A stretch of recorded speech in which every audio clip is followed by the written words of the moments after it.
Ρίξε χαρούμενα μπορείς, δες τη φωτεινή πλευρά της ζωής. Μια φάρσα είναι η ζωή πολύ καλά στημένη κι ο θάνατος γελάει και περιμένει. Ό,τι βαραίνει πέτατο και στη σκηνή υποκλείσου. Παιδιά, ξέρετε ότι σύμφωνα με τους αρχαίους Έλληνες το γέλιο είναι αυτό που ξεχωρίζει τον άνθρωπο από τα άλλα ζώα?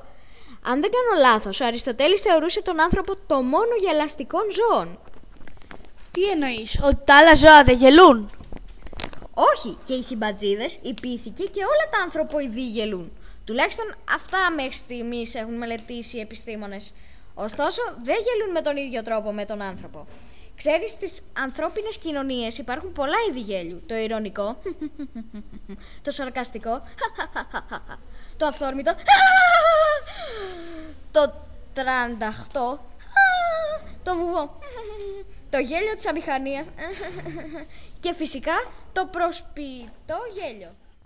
Πάσα κάπου ότι το γέλιο είναι μια παγκόσμια γλώσσα που μιλιέται, σε εισαγωγικά, άλλοτε περισσότερο και άλλοτε λιγότερο από τους ανθρώπους αυτού του πλανήτη. Μια γλώσσα, ωστόσο, που αποκτά διαφορετική σημασία για καθέναν από εμάς. Ξέρετε ότι κάποιοι δίνουν πολύ μεγάλη σημασία στο πώς γελάει ένας άνθρωπος για να τον κάνουν μέλος της ομάδας τους.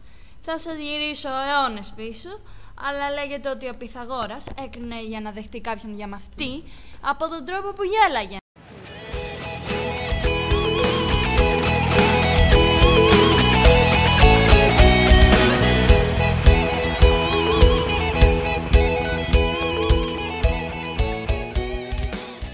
Γεια σας! Κοντά σας για μία ακόμη φορά είναι η δημοσιογραφική ομάδα του δεύτερου πρότυπου πειραματικού γυμνασίου Αθηνών με την εκπομπή «Τα δυνατά αδύνατα», σωστά ακούσατε, και εκπέμπουμε από τη διαδικτυακή πλατφόρμα του European School Radio.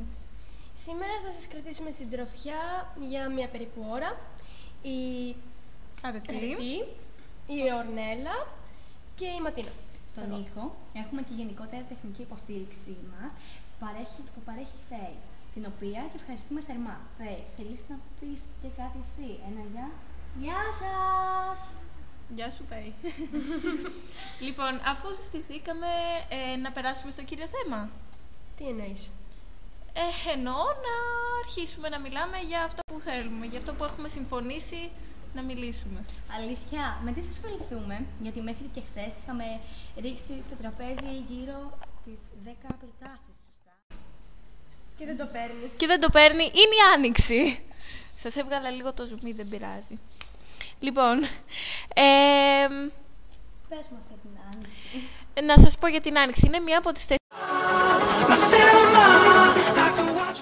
Γεια σας. Η εκπομπή «Τα δυνατά αδύνατα» του Ομίλου Δημοσιογραφίας του δεύτερου πρότυπου πειραματικού γυμνασίου Αθηνών είναι για μία ακόμη φορά κοντά σας. Εδώ, στη ραδιοφωνική πλατφόρμα του Ευρωπαϊκού Μαθητικού Ραδιοφώνου. Στο μικρόφωνο είμαστε για να σας κρατήσουμε συντροφιά για περίπου μία ώρα η Άννα και η Μαρία.